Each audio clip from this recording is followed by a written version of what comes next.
হরমনপ্রীত কৌর যে ক্যাচটা নিলেন সেটা কোনো ক্যাচ নয়। 2000 বছরের গ্লানির টুটি মুঠোয় পড়ে ডিপ কভারের দিকে দৌড় দিলেন। ডিপ কভার থেকে ভারতবর্ষের সমস্ত মাকে বলছিলেন, মা দেখো, মেয়েরা পারে। মা, তোমাকে একদিন ক্রিকেট মাঠ থেকে তাড়িয়ে দিয়েছিল পাড়ার ছেলেরা, বলেছিল যা উঠোনে বসে পুতুল খেল। মা, আমি সেই উঠোন থেকে উঠে এসেছি আর একটা উঠোনে। মধ্যরাতে ঘরে ঘরে 60 কোটি চোখ তাকিয়ে আছে যে উঠোনের দিকে। সেই নবী মুম্বাইয়ের ভরা স্টেডিয়াম থেকে বলছি, মেয়েরা পারে। 3 স্পিনার রাধা যাদব, দীপ্তি শর্মা, শ্রীচরণী। কই তাদের কানের দুল? কোথায় গেল লিপস্টিক? যে কানের দুল দেখে রবি শাস্ত্রীরা কমেন্ট্রি বক্স থেকে মেয়েদের চিনে নিতেন, কি ভালো, কি আরো ভালো। দর দর করে ঘামছে মেয়েগুলো, দৌড়চ্ছে বাউন্ডারির দিকে।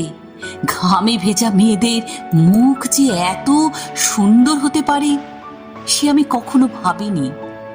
আমি ভেবেছিলাম রাধা শুধু যমুনাতে জল আনতে যায়। বাংলার মেয়ে রিচা ঘোষ বললেন, একটাই কথা ছিল, শরীরের শেষ বিন্দু দিয়ে দিতে হবে। সৌরভ যা পারেননি। রিচা সেই বিশ্বকাপ হাতে ধরলেন।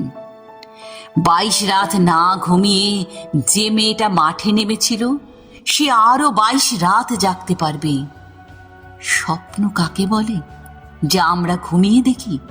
না না না, স্বপ্ন বলে তাকে যা আজীবন ঘুমোতে দেয় না। গত 50 বছরে যত ভ্রূণ হত্যা হয়েছে তারা আজ বলছে, আমাদের একটা মাঠ দাও, আমাদের একটা বল দাও, আমাদের একটা ব্যাট দাও, আমাদের মেরে ফেলো না, আমরাও পারি।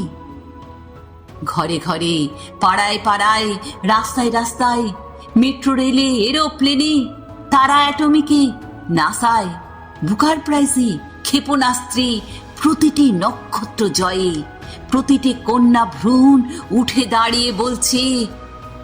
কি বলছে? মেয়েরা কি বলছে? মেয়েরা বলছে, আমাদের একটা মাঠ দাও, আমাদের একটা বল দাও, আমাদের একটা ব্যাট দাও। আমরাও সারা ভারতবর্ষকে আনন্দে, নবীন আনন্দে, গভীর আনন্দে, ইট চাপা আনন্দ থেকে ইট সরিয়ে মাতাল আনন্দে, তুরির আনন্দে, হা সমুদ্র হিমাচল কাঁদিয়ে দিতে পারি।